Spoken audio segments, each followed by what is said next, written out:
కాసేపటికి షాక్‌లోంచి తేరుకుని వయ్యారంగా నడుచుకుంటూ వచ్చి ఇందాకట కంటే పైకి చీరని తీసి బొడ్డులో కుక్కుకొని తెల్లని తొడలు కనబడేలా జాకెట్ పైన చీర అంచు కూడా పక్కకి తప్పించి కూర్చుంది. అమ్మగారు, మీరేమీ అనుకోనంటే ఒక మాట చెప్తానండి. పర్లేదు, చెప్పరా అని సాగదీస్తూ అన్నది. మీ బంతులు భలే తెల్లగా ఉన్నాయండి అనంగానే జాను బంతులు ఇంకాస్త పెరిగాయి. జానుకి ఇంకేమీ పట్టడం లేదు.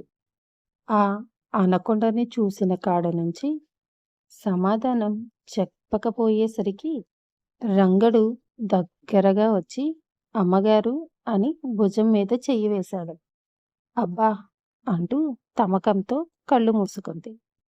ఒళ్ళంతా కాలిపోతుందేంటమ్మగారు, ఇంత వేడిగా ఉన్నారు అని అంటాడు రంగడు. జ్వరమేమన్నా వచ్చిందేమో అనుకుని, అమ్మగారు మీరు రెస్ట్ తీసుకోండి, ఈ సామాను అన్నీ నేను కడిగేస్తాను అని 2 భుజాలు పట్టుకొని పైకి లేపాడు.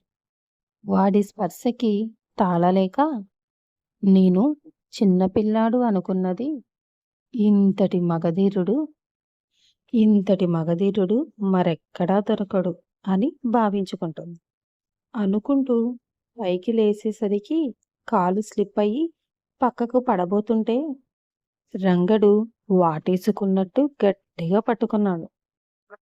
అలాగే 2 చేతులతో లేపుకుని వెళ్ళి బెడ్ మీద పడుకోబెట్టాడు.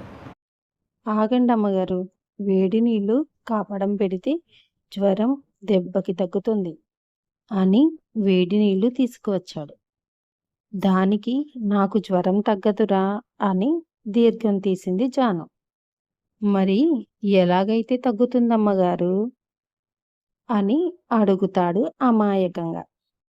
అదిగో అక్కడ నూనె బాటిల్ ఉంది, తీసుకురా. ఈ నూనె ఒళ్ళంతా రాస్తే తగ్గుతుందిరా, ఆ నూనె తీసుకురా. ఒళ్ళంతా పూస్తే తగ్గుతుందిరా అని చెబుతుంది కామంతో జాను.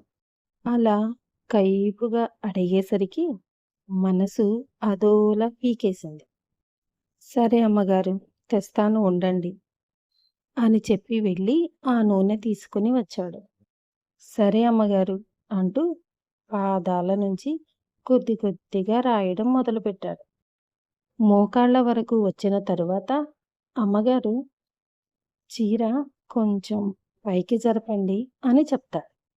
నీకు వీలైనట్టుగా జరుపుకోరా రంగా అనగానే నెమ్మదిగా చేత్తో పైకి లేపుతూ ఉంటాడు. మధ్య కేంద్రం కనబడగానే అబ్బా, గులాబీ రీకుల్లా భలే మెరిసిపోతున్నాయి అమ్మాయి గారు, ముందు మాటలు చెప్పకుండా మొత్తం రాయిరా అని అంటుంది. ఆడదానికి అణువణువు కామకేంద్రాలే. మోకాలు నుంచి కొద్ది కొద్దిగా పైకి వస్తున్న కాసేపు ఒక్కొక్క ఇంచికి ఒక్కొక్క వీణస్వరం మీటుతున్నట్లు ప్రాణం చిల్లార్చుకుపోయింది జానుకి. ఇంకా ఆగలేక, రంగా చలి జ్వరం వచ్చేలా ఉందిరా అనంగానే సరే అమ్మగారు, రగ్గు తీసుకురమ్మంటారా అని అడుగుతాడు. ఒక్కసారిగా పైకి గట్టిగా హత్తుకుంటుంది. రంగడికి తెలియకుండానే చేతులతో గట్టిగా నొక్కేస్తాడు. కాసేపు తమకంతో గట్టిగా వాటేసుకుని, ఒరేయ్, గులాబీ రేకులు ఉన్నాయన్నావు కదరా, వాటిని నోటితో తడిమేయరా అని చెప్తుంది.